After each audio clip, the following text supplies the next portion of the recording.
नमस्कार मित्रांनो, मी गौरव. स्वागत आहे आपल्या नवीन ब्लॉग मध्ये. मी डोंबिवलीवरून आलो कोणगावला. तिकडनं आम्ही पूर्ण फॅमिली भिवंडी येथे असलेल्या डिझनी पार्क मध्ये आलो. 60 रुपयाचं तिकीट काढून सर्व आत गेलो व भरपूर लाइटिंग वगैरे बघून मन प्रसन्न झाले. मग तिथं पुढे गेल्यावर जलपरीचा कार्यक्रम चालू होता. माझे दोन भाचे शिव आणि सुयोग आणि माझे परू आणि विरू पाण्याच्या जलपरीकडे बघून आश्चर्यचकित झाले, कारण त्यांना असं वाटत होतं की पाण्यात नक्की आहे तरी तेथे मस्ती करून आत एंट्री केली. आत शिरताच बरीच गर्दी होती. पुढे येताच इथं कळलं की माझं इथे काही काम नाही, इथे सर्व लहान मुलांची मजा आहे.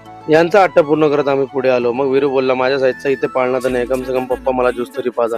सर्वांनी येथे ज्यूस पिला, पण सुयोग आणि परी काय ऐकायला तयार नाही, कारण त्यांना सर्व पाळण्यांचे हट्ट पूर्ण करायचे. विरू आणि काका त्याचे खेळत होते, कारण लहान मुलांची मस्ती बघून घरच्या लेडीज थोडी शांत बसली. त्यांना बोललो, बसा तुम्ही बी पाळण्यात बसा, जे फिरायचं फिरून घ्या आणि मजा करून घ्या. त्यांनी मलाही खूप फोर्स केला, पण त्यांना मी बोललो, तुम्ही जा, मी विरूला सांभाळ. इथे विरूला एक पोपट घेऊन दिला, तर त्याचं म्हणणं, पप्पा तुम्हीच वाजवा, त्याला मजा येत होती माझ्या तोंडात. मस्ती करून सर्व बाहेर आले. सर्वांना भूक लागली होती. जेवलो आणि झोपलो. Good night, bye.